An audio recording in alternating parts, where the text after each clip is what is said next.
ಹಳೆಯ ಚಿನ್ನದ ಒಡವೆನ ಅಧಿಕ ಬೆಲೆಗೆ ಮಾರಬೇಕೆ? ಅಂದ್ರೆ ಆಟಿಕಾಗೆ ಕಾಲ್ ಮಾಡಿ 8880 ಅಟ್ಟಿಕಾ ಗೋಲ್ಡ್ ಕಂಪನಿ. ಪರ್ವತಗಳ ನಾಡು ನೇಪಾಳದಲ್ಲಿ ಪ್ರಳಯ ಪ್ರವಾಹ, ಭೀಕರ ಜಲ ಪ್ರಳಯಕ್ಕೆ ಸಂಪೂರ್ಣವಾಗಿ ನೇಪಾಳ ತತ್ತರವಾಗಿದೆ. ಅರ್ಧಂಬರ್ಧ ಕಟ್ಟಾಗಿ ಕೊಚ್ಚಿ ಹೋಗ್ತಾ ಇರೋ ಮೃತದೇಹ. ಇನ್ನು ಪ್ರವಾಹಕ್ಕೆ 392 ಜನರು ಸಾವನ್ನಪ್ಪಿದ್ದಾರೆ. 1000ಕ್ಕೂ ಹೆಚ್ಚು ಜನ ಕಣ್ಮರೆಯಾಗಿರುವಂಥದ್ದು.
ರಸ್ತೆ ಸಂಪರ್ಕ ಸಂಪೂರ್ಣವಾಗಿ ಕಡಿತಗೊಂಡು ಸಾವು ನೋವು ಸಂಭವಿಸಿರುವಂಥದ್ದು. ಪರ್ವತಗಳ ನಾಡು ನೇಪಾಳದಲ್ಲಿ ಪ್ರಳಯ ಪ್ರವಾಹ ಉಂಟಾಗಿದೆ.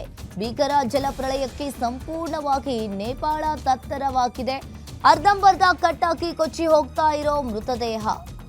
ಇನ್ನು ಪ್ರವಾಹಕ್ಕೆ 392 ಜನರು ಸಾವನ್ನಪ್ಪಿದ್ದಾರೆ. 1000ಕ್ಕೂ ಹೆಚ್ಚು ಜನ ಕಣ್ಮರೆಯಾಗಿರುವಂಥದ್ದು. ನೇಪಾಳದಲ್ಲಿ ಕ್ಷಣ ಕ್ಷಣಕ್ಕೂ ಕೂಡ ಸಾವಿನ ಸಂಖ್ಯೆ ಏರಿಕೆಯಾಗ್ತಾ ಇದೆ. ಕೆಸರು ಅವಶೇಷಗಳಡಿ ಸಿಲುಕಿರುವ ಮೃತದೇಹಗಳು.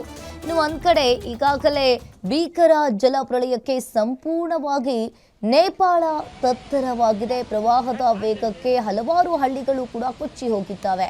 ಇನ್ನು ರಸ್ತೆ ಸಂಪರ್ಕ ಸಂಪೂರ್ಣವಾಗಿ ಕಡಿತಗೊಂಡು ಸಾವು ನೋವು ಸಂಭವಿಸಿದೆ. ಪರ್ವತಗಳ ನಾಡು ನೇಪಾಳದಲ್ಲಿ ಪ್ರಳಯ ಪ್ರವಾಹ ಉಂಟಾಗಿರುವಂಥದ್ದು. ಭೀಕರ ಜಲಪ್ರಳಯಕ್ಕೆ ಸಂಪೂರ್ಣವಾಗಿ ನೇಪಾಳವೇ ತತ್ತರವಾಗಿದೆ.